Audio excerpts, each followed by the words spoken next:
तो बच्चों आज के इस चैप्टर में हम पढ़ेंगे कक्षा 4 के हिंदी फुलवारी कार्य पुस्तिका से पाठ 11।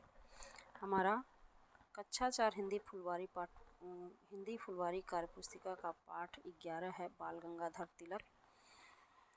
तो चलते हैं इस पाठ के सभी क्वेश्चन को हल करते हैं। शब्दों को स्त्रीलिंग में लिखिए। यहाँ पे हमें कुछ शब्द दिए गए हैं, इन शब्दों का हमको स्त्रीलिंग में लिखना है। तो अध्यापक का स्त्रीलिंग हो गया अध्यापिका, छात्र का स्त्रीलिंग हो गया छात्रा, पुत्र का स्त्रीलिंग हो गया पुत्री और पुरुष का स्त्रीलिंग हो गया स्त्री।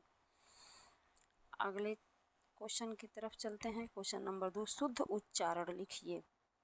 यहाँ पे आप लोग देख सकते हैं, यहाँ पे कुछ शब्द दिए गए हैं और इन शब्द को गलत करके लिखा गया है। हमको इन सभी शब्द को या इधर सही करके लिखना है, शुद्ध रूप लिखना है। तो देखते हैं। आश्चर्य,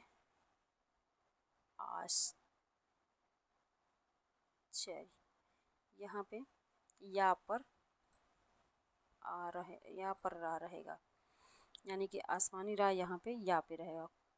क्रूशाग लिखा है तो ये हो जाएगा कुशाग्र। राष्ट्रीय लिखा है तो ये हो जाएगा राष्ट्रीय। संघर्ष तो ये हो जाएगा संघर्ष।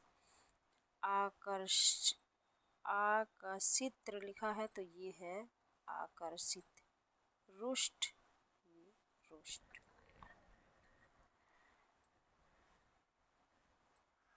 अब चलते हैं क्वेश्चन नंबर 3 की तरफ। निम्नलिखित शब्दों में ता लगाकर शब्द बनाइए और अपने वाक्यों में प्रयोग कीजिए। निम्नलिखित शब्दों में ता लगाकर शब्द बनाइए और अपने शब्दों में वाक्य प्रयोग कीजिए। यहाँ पे कुछ शब्द दिए गए हैं हमें, यहाँ पे हमको कुछ शब्द दिए गए हैं। इन शब्दों के अंत में हमको ता लगाना है और इन्हीं शब्दों का वाक्य प्रयोग लिखना है। तो देखते हैं क्वेश्चन को। शब्द है निर्धन, इसका ता लगाएंगे तो यहाँ हो जाएगा निर्धनता और इसका वाक्य प्रयोग हो गया निर्धनता जीवन के लिए अभिशाप है।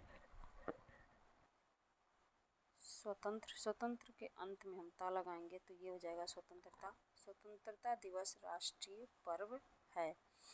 चमक, इसका हो जाएगा चमकता। चांद रात में चमकता है, इसका वाक्य प्रयोग हो गया अध्ययनशील। इसका अंत में ता लगाएंगे तो हो जाएगा अध्ययनशीलता। छात्रों में अध्ययनशीलता का गुण होना चाहिए। तल्लीन, इसका अंत में ता लगाएंगे तो हो जाएगा तल्लीनता। विद्यार्थी कहानी बड़ी तल्लीनता से सुन रहे थे।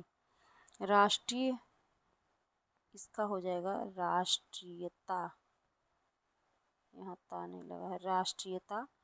हमारी राष्ट्रीयता भारतीय है।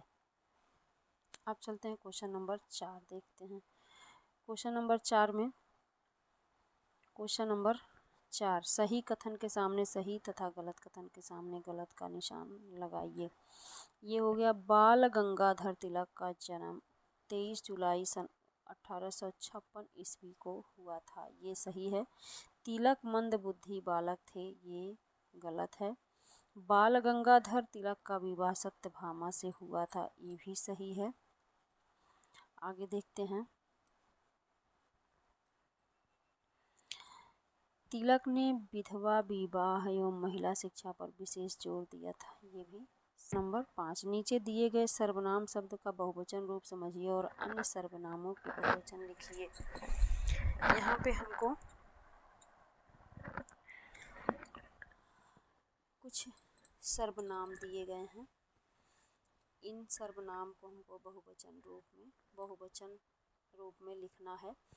तो इसका हो जाएगा जैसे वह का बहुवचन हो गया वे, यह का बहुवचन हो गया ए, उसका का बहुवचन हो गया उनका, उसके का बहुवचन हो गया उनके, मेरा का बहुवचन हो गया हमारा, किसका बहुवचन हो गया किनका, इसका का बहुवचन हो गया इनका।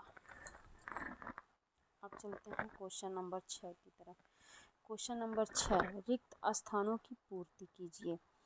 यहाँ पे हमको कुछ सेंटेंस दिए गए हैं और इन सेंटेंस में, वाक्य में बीच बीच में कुछ छोड़ा गया है, इनको हमको पूर्ति करना है, रिक्त स्थान की पूर्ति करना है। तो पहला क्वेश्चन है, बाल गंगाधर तिलक का जन्म महाराष्ट्र के कोंकण जिले के रत्नागिरी में हुआ था।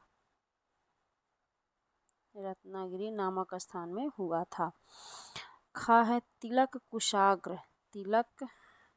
कुशाग्र बुद्धि के बालक थे। ग, तिलक शिक्षा को स्वतंत्रता का आधार मानते थे। अगला क्वेश्चन नंबर घ, तिलक ने जेल में 3 पुस्तकें गीता, रहस्य, ओरियन और आर्कटिक होम इन की रचना की थी। क्वेश्चन नंबर 7, लोकमान्य तिलक के जीवन से जुड़े रोचक प्रसंगों को लिखिए। लोकमान्य तिलक के जीवन से जुड़े रोचक प्रसंगों को लिखिए। पहला है, आपका लक्ष्य। यहाँ पे हमको लोकमान्य तिलक के बारे में कुछ रोचक प्रसंग लिखना है, कुछ सेंटेंस लिखने हैं। तो पहला है, आपका लक्ष्य किसी जादू से पूरा नहीं होगा, बल्कि आपको ही अपना लक्ष्य प्राप्त करना पड़ेगा। दूसरा है, कमजोर न बने, शक्तिशाली बने और याद रखें कि भगवान हमेशा आपके साथ है।